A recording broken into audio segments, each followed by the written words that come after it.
Hey guys, so I know first off I just want to say I've been wearing my hair a lot like this lately. I love it, but I need a haircut. Like this side is so long, just like this side.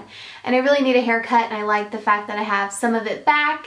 And yeah, I don't know. I'll be having a new hairstyle very soon. Yeah. Okay, so this video is all about the Kat Von D Lock-It Tattoo Foundation. Now, if you guys, oh my god, you can see Daisy over here. Let's give you a sneak peek of what she's doing. She's laying with her legs out. She's so ladylike. I can't even. So if you guys have not seen it, I did do a first impression on this foundation, and I will link it down below. And I did mention this in my favorites video, which is probably going to be up after this one. And I have to say I love this, but I definitely wanted to do a separate video because I still wanted to say some things about it and let you know my tips and what I think about it for very oily skin. First off, this is a very full coverage foundation, and I was told later on in the month of November that I do have rosacea. So if you have rosacea, this will cover up that redness really, really well. I have a lot of redness here in my cheeks, and it's covered up very nicely with this foundation. The only thing about this foundation is that it can be so freaking thick and cakey. It can be just too much sometimes. If you do not blend this foundation in, it is going to look major cake face and disgusting. It took me like a couple times to see which ways I'd like to apply it, but I'm going to show you some brushes and let you know what I like to do with it. Now, this foundation, I'm in the color medium 54. First off, I love the pump. It has not broken me out at all. I know some people have had that problem.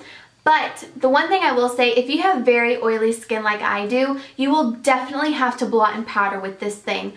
After probably about 4 hours, I will become so shiny. It is ridiculous, and it looks disgusting. Like, I will be disgustingly shiny where I have better hurry up and blot my face and repowder. And honestly, whenever I blot and powder, it's okay. Like, the foundation doesn't rub off or anything. Just that excess oil that I have on my skin needs to be off. Otherwise, it's just gonna look like a slick, nasty, gross, oily face. I don't know. It's just disgusting. If you have oily skin, just be prepared. Put them blotting sheets in your purse, because my oil just seeped through and it was disgusting. It gets really gross after a few hours, but as long as I keep track of how my skin is looking, it'll be fine and I'll look okay throughout the night. And like I said, when you blot, the foundation does not come off. This does last for a very long time, even with blotting, so I love that. I don't believe it's transfer resistant. I've mentioned that before. By the way, all these brushes are dirty because, like, I would use a brush and you can only use it about 2 times,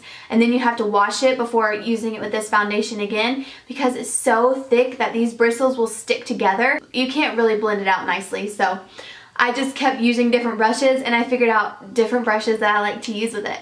So first one is Sigma F80. This is by far my favorite. It covers a really nice area because it's so big, and this has been hyped up on YouTube for a long time, but for good reason. It is awesome. It just makes the foundation go into the skin beautifully, and I love it. It's a good brush. Next one is this Real Techniques buffing brush. I recently discovered this one for the foundation, and I love it.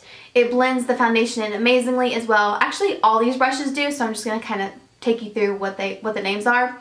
But I highly recommend this one. It is awesome. Again, it is the Real Techniques buffing brush. And then I'll use these 2 stippling brushes. This one's from Real Techniques as well, and this one's from MAC. It's the 130.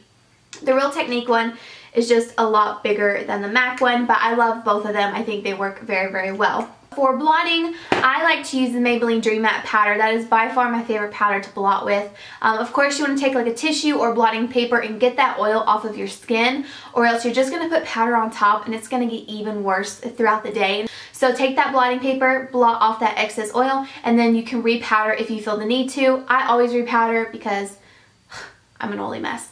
So the one I like to use is, like I said, Maybelline Dream Matte powder, or this MAC Prep and Prime transparent finishing powder. This is an awesome one to keep like on the go, and I love it. I mean, it's transparent, you can't go wrong. And the Maybelline Dream Matte one is like, it's so silky, you won't even tell you have that powder on your skin. So all in all, I just wanted to give you guys a quick update. I love the foundation, but man, do I get oily throughout the night if I don't blot my skin. The longevity of it is amazing. It has amazing coverage. It's definitely one of my favorites. I just have to be cautious of what my skin's looking like after about 4 hours or so.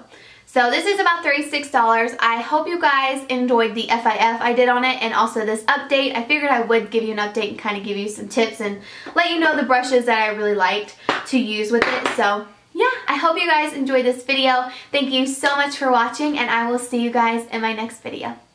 Bye!